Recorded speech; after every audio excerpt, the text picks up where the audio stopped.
हमारा क्वेश्चन है, a ball is thrown at a speed of 40 metre per second at an angle with 60 degree with the horizontal, find the maximum height reached and the range of the ball. ठीक है, यहाँ पे क्या बोल रहा है कि यहाँ पे एक बॉल थी, ये बॉल थी, उसे थ्रो करा विद 60 डिग्री हॉरिजॉन्टल। ठीक है, मान लो यहाँ से कोई बॉल थ्रो करी ऐसे, तो वो जाएगी कुछ ऐसे। ठीक है ना, ऐसी जाएगी। उसको थ्रो करा है 40 मीटर पर सेकंड की स्पीड से। ठीक है, और हॉरिजॉन्टल के साथ 60 डिग्री बना के। ठीक है, उसे ऐसे थ्रो करा है और हमें बोल रहा है कि उसका क्या निकालना है, मैक्सिमम हाइट रीच्ड। तो मैक्सिमम हाइट रीच्ड कुछ यहाँ पे होएगा, यहाँ का ही होएगा ना, जो भी इसकी मैक्सिमम हाइट रीच्ड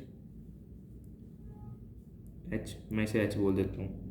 ठीक है, अब यहाँ पे ये जो हमें वेलोसिटी दे रखी है, इनिशियल वेलोसिटी, इसको अगर मैं रिजॉल्व करूँ तो ये आएगा u cos थीटा, यानी कि 40 cos 60।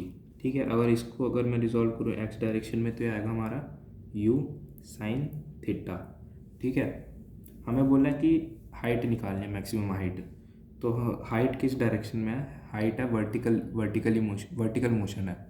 हाइट रीच करने के लिए उसे वर्टिकल मोशन तय करना पड़ेगा। ठीक है, और ये कौन सी, हम किस डायरेक्शन की बात करेंगे, इन वाई डायरेक्शन। ये पार्ट कर रहे हैं इन वाई डायरेक्शन। ठीक है, वर्टिकल मोशन कंसीडर कर रहे हैं अभी हम, वर्टिकल मोशन। ठीक है, अब यहाँ पे ए क्या होएगा, -g, जो कि है -10 मीटर पर सेकेंड स्क्वायर। ठीक है, u क्या होगा हमें, u sin 60। इनिशियली उसे u sin 60 मतलब x डायरेक्शन की बात कर रहे हैं ना, सॉरी यहाँ पे x आएगा, x डायरेक्शन की बात कर रहे हैं ना, वर्टिकल मोशन की। तो ये वाला कंपोनेंट हम लेंगे y डायरेक्शन वाला, तो ये क्या होगा, u हमारा 40 था, ये होगा √3/2। ठीक है, और फाइनल वेलोसिटी 0। यहाँ पे आके कुछ सेकंड के लिए उसकी, जब वो मैक्सिमम हाइट पे होगा तब उसकी वेलोसिटी 0 हो जाएगी ना, है ना। ये मैं सिर्फ अभी एक्स डायरेक्शन की बात कर रहा हूँ, सॉरी वाई डायरेक्शन की बात कर रहा हूँ ये मैं अभी। ठीक है, तो यहाँ पे वाई ही आना था, सॉरी वाई डायरेक्शन की बात कर रहा हूँ मैं। वाई डायरेक्शन में उसकी वेलोसिटी 0 हो जाएगी ना, फाइन जब वो हाइट मैक्सिमम हाइट तक पहुँच जाएगा।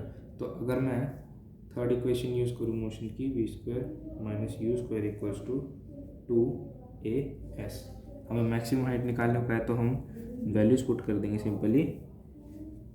तो v0 माइनस ये हो गया 40 √3/2 का होल स्क्वायर = 2 - 10, और s हमें h निकालना है। ठीक है, यहाँ से अगर मैं h की वैल्यू निकालूँ तो ये कितनी आएगी, 40, यहाँ से माइनस कट जाएगा पहले, 40 × 40 × 3/4 × 20, 0 से 0 गया, ये से घटा, ये आ गया कुछ, ये आ गया 60 मीटर। ठीक है, तो मैक्सिमम हाइट रीच कितनी आई हमारी, मैक्सिमम हाइट रीच आई हमारी 60 मीटर। अब हम बी पार्ट अगर निकालें, बी पार्ट में क्या बोला है, रेंज निकालना है, the range of the ball. ठीक है, मतलब वो कितना यहाँ से यहाँ तक का डिस्टेंस, वो कितना चली है यहाँ से यहाँ तक। ठीक है, तो रेंज निकालने के लिए हमें पहले टाइम निकालना पड़ेगा। अभी हम बी पार्ट कर रहे हैं, तो अगर मैं ये इक्वेशन यूज़ करूँ, first equation of motion, v = u + 80।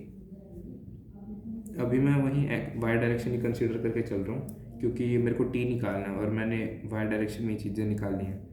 तो यहाँ पे 0, ये होगा 40 √3/2 प्लस -10 t, यहाँ से हमारा t आ जाएगा।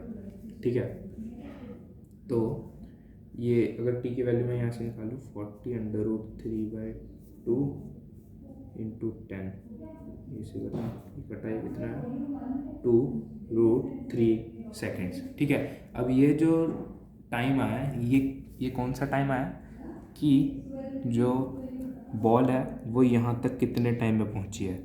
अब सेम अगर हम 2 से मल्टीप्लाई करते हैं इसको तो इतने का भी आ जाएगा। यहाँ तक इतना आया, ये हाफ जर्नी का आया, तो ये अगर इसका भी हम अगर 2 से मल्टीप्लाई करते हैं तो हमारा ये भी आ जाएगा, तो हमारा टोटल टाइम आ जाएगा।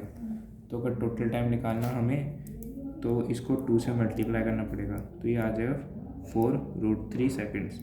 ठीक है, ये हमारा टाइम आ गया कि कितना उसने टाइम लिया वहाँ यहाँ तक पहुँचने के लिए, है ना।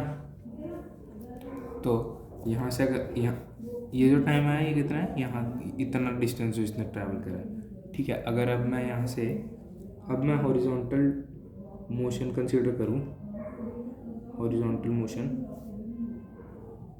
कंसीडर अगर करूँ तो वहाँ पे एक्सेलरेशन क्या है, उस डायरेक्शन में 0 है।